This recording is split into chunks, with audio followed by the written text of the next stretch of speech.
Hello guys, I am Ricky and you're most welcome to our YouTube channel Nirmala निर्वाण classes. जैसा कि जानते हैं आधुनिक भारत चल रहा था, मॉडर्न इंडिया, और इसमें हम लोग बंगाल के शासक गवर्नर देख रहे थे, गवर्नर जनरल। और आज जो है इस गवर्नर की कड़ी में, गवर्नर जनरल की कड़ी में आज जो हम लोग पढ़ने वाले हैं वो लॉर्ड डलहौजी को, है ना। लॉर्ड डलहौजी का शासनकाल 1848 से 1856 है। मतलब कि ये बुझिए कि 48 दू 50 8 साल का, है ना। लॉर्ड डलहौजी बहुत ही महत्वपूर्ण पॉइंट है, बहुत ही महत्वपूर्ण है, इसको एक एक करके देखेंगे। और लॉर्ड डलहौजी का 1848 से 1856 ये कार्यकाल आपको याद रखना है। 1848 से 1856 किसका है? लॉर्ड डलहौजी का। चलिए अब आगे बढ़ते हैं।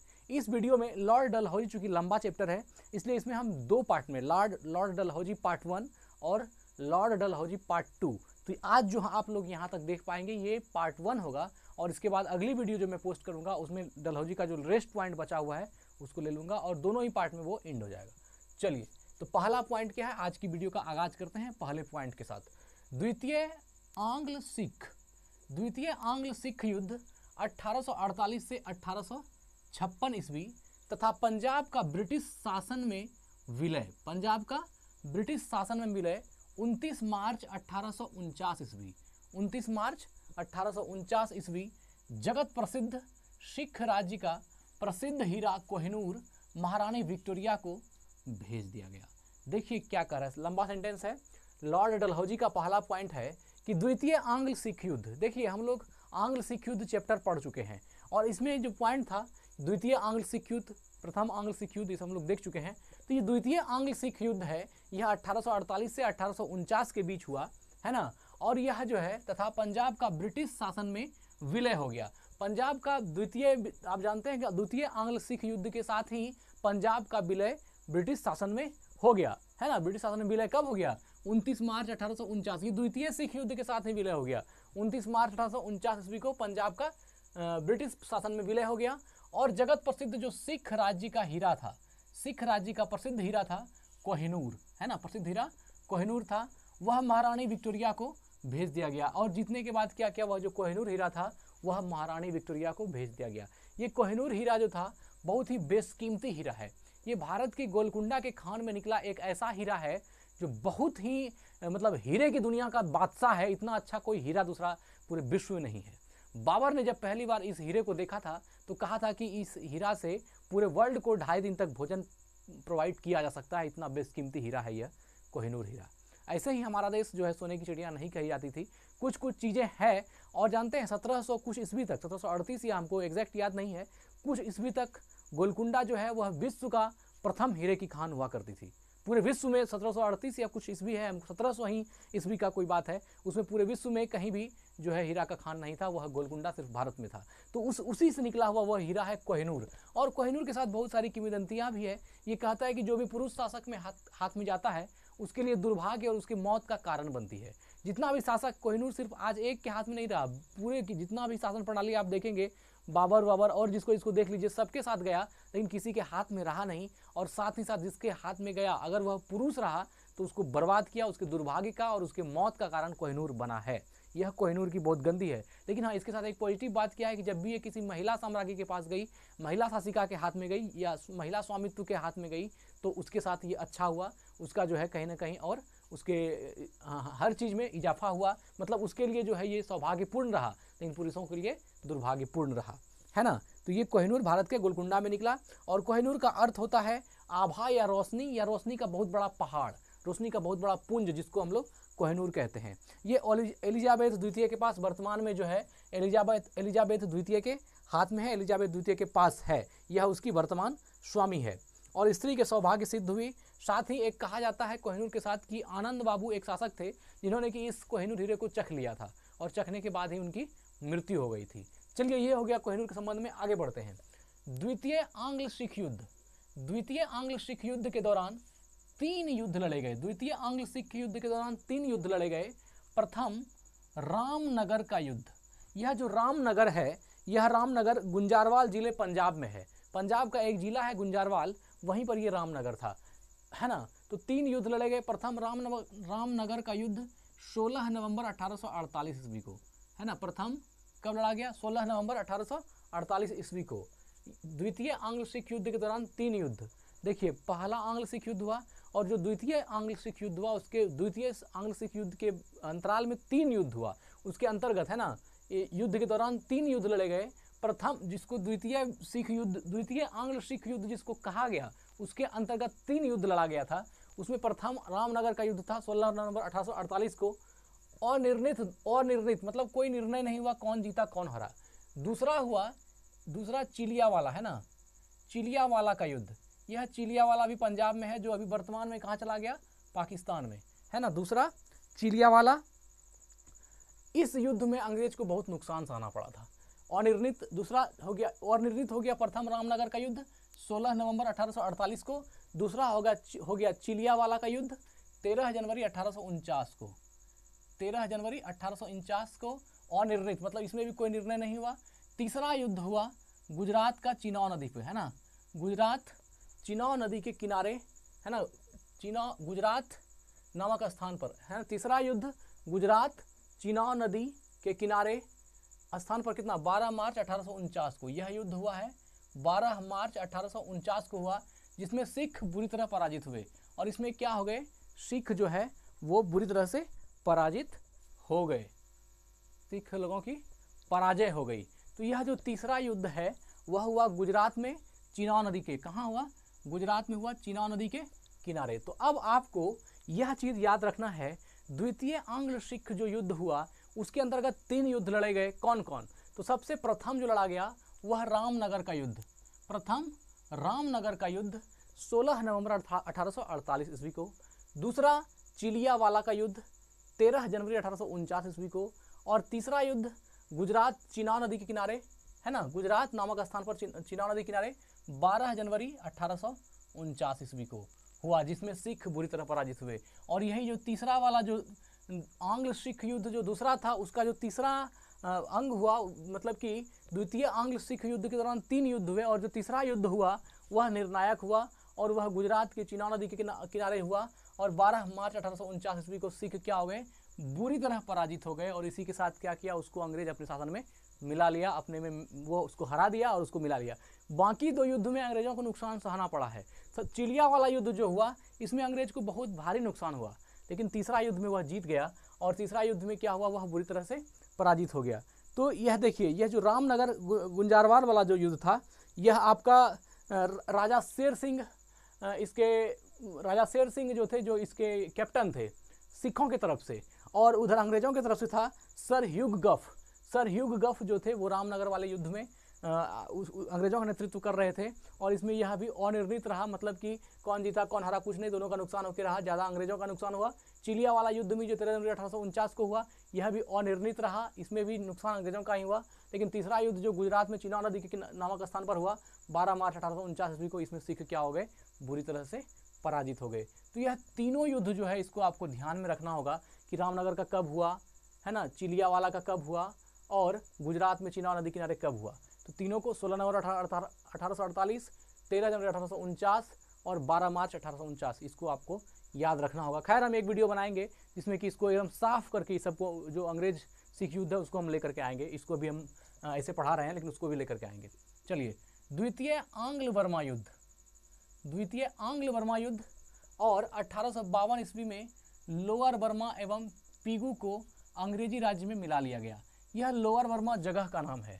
लोअर बर्मा और पीगू भी, ये दोनों जगह का नाम है। इस दोनों को भी कह रहा है द्वितीय आंग्ल बर्मा युद्ध और 1852 ईस्वी में लोअर बर्मा एवं पीगू को अंग्रेजी राज्य में मिला लिया गया। तो यह प्रश्न आपसे पूछा जाएगा, लोअर बर्मा एवं पीगू को अंग्रेजी राज्य में कब मिला लिया गया? तो 1852 ईस्वी में। लोअर बर्मा एवं पीगू को अंग्रेजी राज्य में कब मिला लिया गया? 1852 ईस्वी में। और द्वितीय आंग्ल बर्मा युद्ध और 1852 ईस्वी में लोअर बर्मा एवं पीगू को अंग्रेजी राज्य में मिला लिया गया, ये याद रखिएगा। आगे देखते हैं।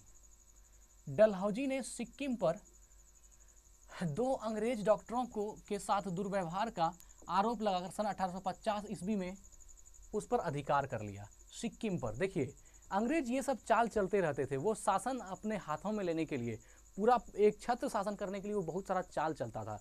यह जो दुर्व्यवहार का आरोप लगाया है ये सही नहीं था। यह जो आप देखेंगे कि डलहौजी ने सिक्किम पर, यह सिक्किम को जीतने का एक बहाना था डलहौजी का। डलहौजी ने क्या किया, सिक्किम पर 2 अंग्रेज डॉक्टरों के साथ दुर्व्यवहार का आरोप लगाया कि ये लोग जो है सिक्किम वासियों ने 2 डॉक्टरों के साथ दुर्व्यवहार किया, और उसी आरोप लगा करके वह हल्ला करते रहा और 1850 ईस्वी में क्या किया, उस पर अधिकार कर लिया। देखते ही देखते सिक्किम क्या हो गया, अंग्रेजों के हाथ में आ गया। तो यह सब एक चालबाजी थी कि किस प्रकार भारत के क्षेत्रों को अपने हाथ में, अपने कब्जे में लिया जाए, यह सब उसके लिए एक हथकंडा था। तो डलहौजी ने सिक्किम पर 2 अंग्रेज डॉक्टरों के साथ दुर्व्यवहार का आरोप लगाकर क्या किया, 1850 में सिक्किम को अपने अधिकार में ले लिया।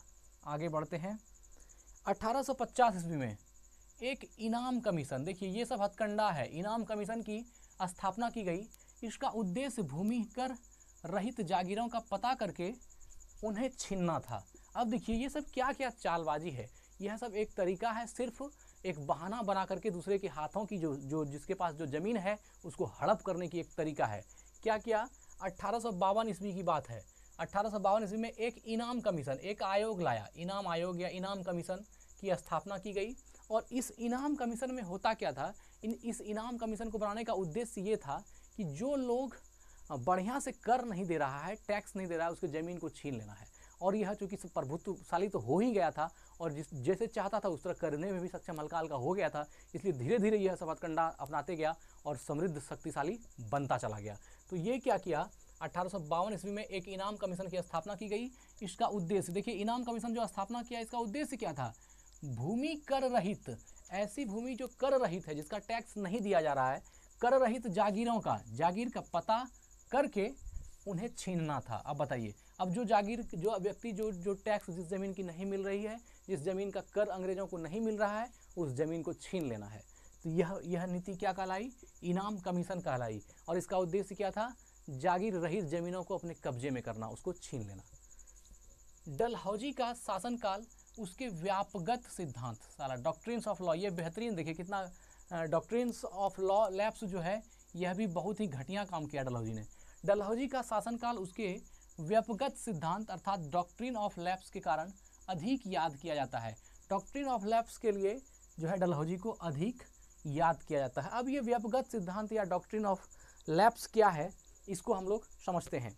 यह आप कहीं पर व्यापगत सिद्धांत पढ़िए, इंग्लिश में डॉक्ट्रिन ऑफ लॉप्स बोलिए, डॉक्ट्रिन ऑफ लैप्स बोलिए, या फिर हिंदी में हड़प नीति कहिए। इसको क्या नाम रखा था, हड़प नीति। और ये हड़प नीति था भी एक तरह से। इसके तहत क्या कहा गया कि पैतृक वारिस न होने की स्थिति में सर्वोच्च सत्ता कंपनी के द्वारा अपने अधीनस्थ क्षेत्रों को ब्रिटिश राज्य में मिलाने की एक नीति है। मतलब क्या, पैतृक सत्ता न होने की स्थिति में अगर व्यक्ति को, जो शासक है, उसको कोई पैतृक वारिस नहीं हुई, अर्थात उसको अगर लड़का लड़की नहीं हुआ, तो वो जो जमीन है, वो जो साम्राज्य है, वह अंग्रेज के हाथ में हो जाएगा। यह नीति क्या कहलाती थी, व्यापगत नीति अर्थात डॉक्ट्रिन ऑफ लैप्स। बताइए ये कितना घटिया बात है कि अब जो भी शासक है भारत में, अगर वह अपना छोटा मोटा शासन चला रहा है और उसको अगर वह निपुत्र हो गया, उसको कोई पुत्र या पुत्री नहीं हुई, कोई वारिस नहीं, पैतृक वारिस नहीं हुआ, तो उसकी जो संपत्ति है, जो उसका मतलब कि आप समझ सकते हैं साम्राज्य है, वह अंग्रेजों के हाथ में चला जाएगा, वह ज़मीन जो है अंग्रेजों के हाथ में चली जाएगी। इसी को कहा गया व्यापगत सिद्धांत या डॉक्ट्रिन ऑफ लैप्स, है ना, कि पैतृक वारिस न होने की स्थिति में सर्वोच्च सत्ता कंपनी के द्वारा अपने अधीनस्थ क्षेत्रों को ब्रिटिश राज्य में दे देने की नीति, ब्रिटिश राज्य में मिलाने की नीति जो है व्यापगत सिद्धांत या डॉक्ट्रिन ऑफ लैप्स कहलाती है। और इसी के कारण जो है आप जान सकते हैं कि झांसी की रानी, है ना, झांसी की रानी को कोई पुत्र नहीं था, जिसके कारण क्या हुआ था, वो चाहते थे, डलहौजी सब चाहता था कि उसका साम्राज्य हम हड़प लें झांसी को। लेकिन झांसी की रानी को क्या था, एक दत्तक पुत्र था, उन्होंने जिसको गोद लिया था, और वो चाहती थी कि मेरा जो साम्राज्य है उसका बाद में शासक, मेरा उत्तराधिकार, मेरा दत्तक पुत्र हो। लेकिन ये लोग क्या चाहते थे, डलहौजी लोग, कि हम किसी भी तरह से उसका राज्य हड़प लें। मूल रूप से देखिए, ये सब जो बनाना चाहिए, जो कमीशन लाता है या डॉक्ट्रिन ऑफ लैप्स लाता है, ये सब नौटंकीबाजी है, ये सब सिर्फ हथकंडा है।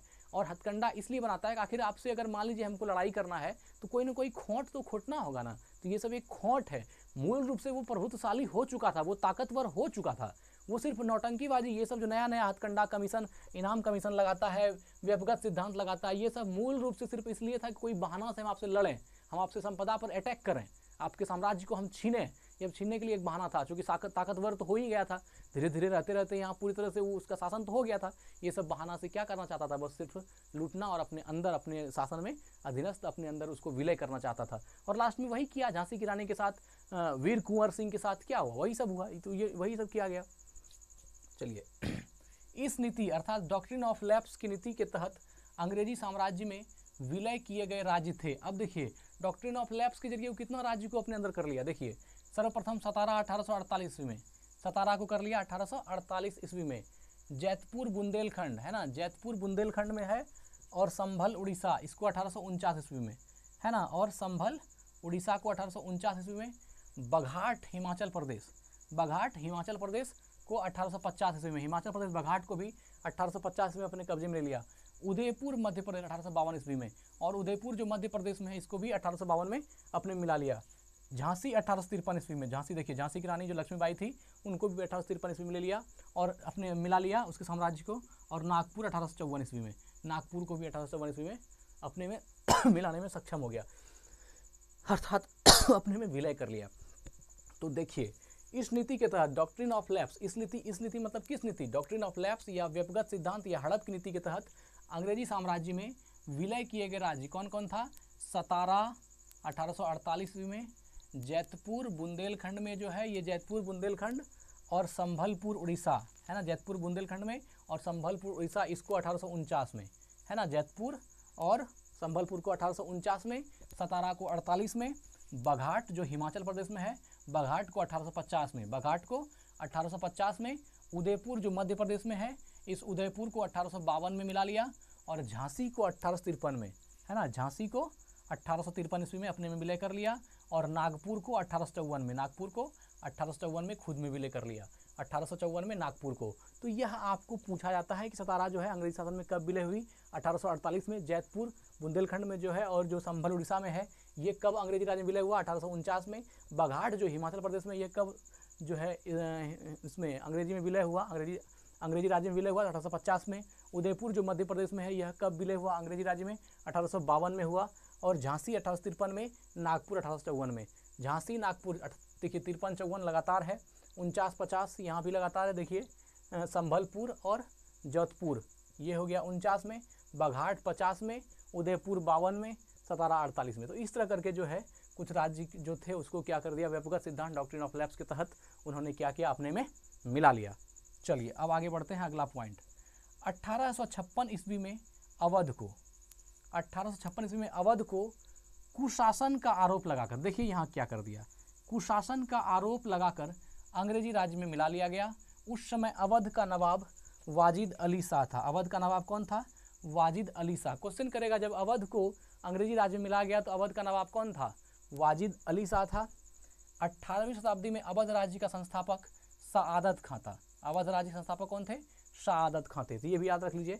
तो 1856 ईस्वी में, कब, 1856 ईस्वी में अवध को कुशासन के आरोप में क्या लगाया कि अवध में कुशासन है, और अवध पे कुशासन का आरोप लगा करके क्या किया, इसको अंग्रेजी राज्य में मिला लिया। किसको, अवध को अंग्रेजी राज्य में मिला लिया। देखिए तो ये सब क्या एक बहाना है, क्योंकि पावर तो उसके पास आ गया है, अब वो कुछ भी कुछ भी बहाना लगा करके कर लेगा। अब इसको कह रहा है कि अवध में कुशासन था और कुशासन हटा करके हम वहाँ सुशासन लाना चाहते हैं, इसलिए अवध को अंग्रेजी राज्य में विलय कर लो। तो ये क्या है, जबरदस्ती पावर को इस्तेमाल करके ताकत के दम पर अपने पक्ष में, अपने साम्राज्य में मिला लेने का जो है एक बुझिए कि सिर्फ एक नौटंकीबाजी है कि वहाँ कुशासन है तो कहीं पर डॉक्ट्रिन ऑफ लैप्स लगा देता है, तो कहीं पर आप देखिए इनाम कमीशन लगा देता है और सबको क्या करता है, अपने अंग्रेजी अर्थी में मिला लेता है। तो 1856 ईस्वी में अवध को कुशासन का आरोप लगाकर अंग्रेजी राज्य में मिला लिया गया। उस समय अवध का नवाब कौन था, वाजिद अली शाह था। 18वीं शताब्दी में अवध राज्य का संस्थापक कौन हो गया, 18वीं शताब्दी में अवध राज्य का संस्थापक था सआदत खां। तो यहाँ दो बात याद रखिएगा, सआदत खां संस्थापक भी था किसका, अवध का, और अवध को जब अंग्रेजी राज्य में मिलाया तो वहाँ पर अवध का नवाब कौन था, तो वाजिद अली शाह था। इस सब का नवाबी छांट दिया था, वाजिद अली शाह जितना भी है इस सब नवाब सबका हालत ख़राब कर दिया था अंग्रेज। चलिए 1856 ईस्वी में, 1856 ईस्वी में इसने तोपखाने के मुख्यालय को कलकत्ता से मेरठ स्थानांतरित किया, है ना, और सेना का मुख्यालय शिमला में स्थापित किया। तो तो यह लॉर्ड डलहौजी के बारे में कह रहा है कि डलहौजी ने 1856 ईस्वी में तोपखाने का मुख्यालय कलकत्ता से मेरठ स्थानांतरित किया। ये किसने किया? तो ये किया लॉर्ड डलहौजी ने। लॉर्ड डलहौजी ने 1856 ईस्वी में तोपखाने का मुख्यालय, तोपखाना का जो मुख्यालय था वह कलकत्ता से कहाँ कर दिया? मेरठ स्थानांतरित कर दिया, है ना, स्थानांतरित किया। और सेना का मुख्यालय कहाँ कर दिया? शिमला में स्थापित कर दिया। तो आपसे पूछा जाएगा सेना का मुख्यालय शिमला में किस गवर्नर जनरल ने स्थापित किया? तो वह किया लॉर्ड माउंटबेटन ने। और तोपखाने का मुख्यालय कलकत्ता से मेरठ किसने स्थानांतरित किया? तो यह भी किया लॉर्ड डलहौजी ने। तो मित्र, आज लॉर्ड डलहौजी का पॉइंट यहाँ तक देख चुके हैं और अगली वीडियो जो होगी इसके बाद की पॉइंट के साथ लॉर्ड डलहौजी पार्ट 2 हम अगले दिन लेकर के आपके सामने उपस्थित होंगे। तब तक अगर वीडियो को लाइक नहीं किए हैं तो लाइक कर दीजिए, कमेंट करके बताइए वीडियो कैसी लगी, और चैनल को अगर सब्सक्राइब नहीं किए हैं तो प्लीज़ सब्सक्राइब कर लीजिए। एक वीडियो के पीछे बहुत मेहनत लगता है, बहुत लिखना पड़ता है और बहुत ही ये होता है, उसमें छुपाने की बात नहीं है। तो ज़रूर अगर देख रहे हैं हमको तो चैनल को ज़रूर सब्सक्राइब कर लीजिएगा। बहुत बहुत शुक्रिया, धन्यवाद, जय हिंद।